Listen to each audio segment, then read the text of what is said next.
दिया और बाद में कई सारे लोगों को घर दिया।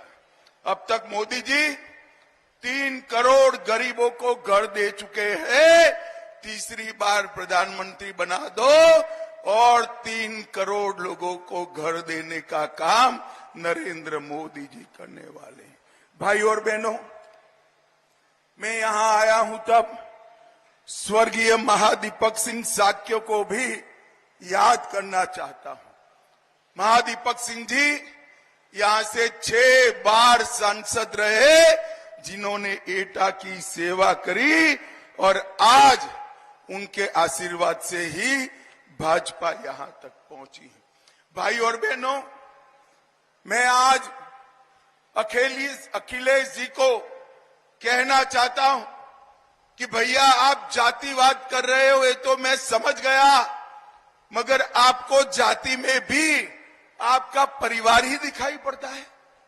भाइयों बहनों, खुद अखिलेश कन्नौज से लड़ रहे हैं, मैनपुरी से डिंपल यादव उनकी धर्मपत्नी लड़ रही है, फिरोजाबाद से अक्षय यादव उनके भतीजे लड़ रहे हैं, बदायूं से आदित्य यादव परिवार से लड़ रहे हैं, आजमगढ़ में धर्मेंद्र यादव लड़ रहे हैं। अब कोई 25 साल से बड़ा नहीं है, वरना यूपी की 85 की 85 सीटों पर ये परिवार वालों को ही लड़ा दे।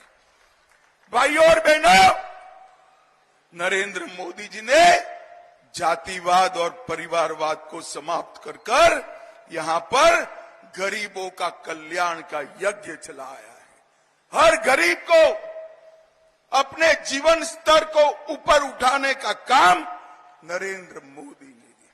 और मित्रों, ये राहुल बाबा अभी अभी पिछड़ा वर्ग के नाम पर झूठ फैला रहे हैं। वो कह रहे हैं कि भाजपा को 400 सीटें दी तो भाजपा आरक्षण हटा देंगे। ये राहुल बाबा में समझ नहीं है भैया। आरक्षण हटाने के लिए पूर्ण बहुमत 2 टर्म से भाजपा के पास है, नरेंद्र मोदी के पास है, परंतु नरेंद्र मोदी जो है वो आरक्षण के समर्थक है। मैं आज मोदी गारंटी कहकर जाता हूं, SC, ST और पिछड़ा वर्ग का आरक्षण ना भाजपा हटाएगी, ना किसी को हटाने देगी। ये मोदी का गारंटी। भाई और बहनों, कर्नाटक में कांग्रेस की सरकार आई, 5% आरक्षण मुसलमानों को दिया। हैदराबाद में कांग्रेस की सरकार थी, 5% आरक्षण मुसलमानों को दिया। किसका कटा? जरा जोर से बोलो, किसका कटा? ओबीसी का कटा, पिछड़े वर्ग का कटा। राहुल बाबा झूठ मत बोलो। पिछड़े वर्ग के आरक्षण को कम करने का काम अगर किसी ने किया है तो ये कांग्रेस पार्टी ने किया है। एटा कासगंज वालों, इन लोगों ने झूठ की फैक्ट्री खोलकर रखी है। उनका जब यहां पर सरकार था, अखिलेश बाबू याद करो, आपकी सरकार थी, पलायन पश्चिमी यूपी से होता था, गुंडे लोगों को त्रस्त करते थे। भाइयों बहनों, आपने भाजपा सरकार 17 में बना दी।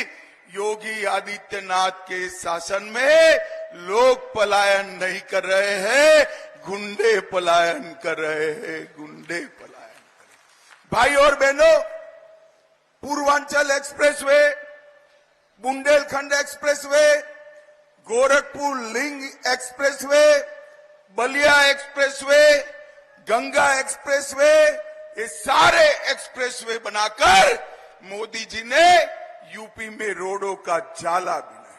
सिर्फ 7,000 किलोमीटर नेशनल हाईवे थे, मोदी जी ने ये 10 साल में 7,000 किलोमीटर से 12,000 किलोमीटर तक पहुंचाने का काम नरेंद्र मोदी ने किया।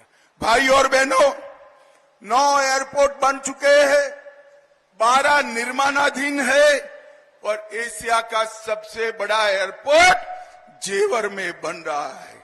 25 से अधिक घरेलू वायु मार्ग बनाए, 12 शहरों में मेट्रो पहुंची है, डिफेंस कॉरिडोर से हजारों युवाओं को रोजगारी मिलने वाली है। 30 नहर योजनाएं मोदी जी ने चालू करी है। 2 एम्स मोदी जी के समय में आए हैं और 68 मेडिकल कॉलेज बन चुके हैं और 22 मेडिकल कॉलेज बनने वाले हैं। भाइयों और बहनों, नरेंद्र मोदी जी ने उत्तर प्रदेश को विकास के युक्त करने का काम किया है। जहां पहले बम धमाके होते थे, गोलियां चलती थी, वहां पर आज बम बनाने के कारखाने डालने का काम हमारे नेता नरेंद्र मोदी जी ने किया। और भाइयों बहनों, मैं राजू भैया के लिए भी कहना चाहता हूं, एटा के विकास के लिए 10 साल में राजू भैया ने कोई कसर नहीं की। अलीगढ़ से कानपुर 305 किलोमीटर का 4 वे लोन, भारत माला योजना, एटा कासगंज 4 लेन सड़क, अलीपुर बरवाड़ा से सहसवान तक गंगा पुल का निर्माण, 410 करोड़ की रेलवे लाइन, 25,000 क्विंटल मिलेट्स केवल और केवल कासगंज से विदेश गए हैं। एटा में मेडिकल कॉलेज, कासगंज में भी मेडिकल कॉलेज सैंक्शन हो गया है। थारा चित्रा में पॉलिटेक्निक कॉलेज, 20,000 ग्रामीण आवास, उज्ज्वला योजना के 1,63,000 लाभार्थी, जवाहर तापीय परियोजना 1320 मेगावाट का बिजली का कारखाना, 2,57,000 गरीबों के घर में नल से जल और 2,70,000 शौचालय का निर्माण। राजू भैया कम बोलने वाले हैं पर ज्यादा काम करने वाले हैं। एक बार जोर से ताली बजा दो राजू भैया के लिए भाई।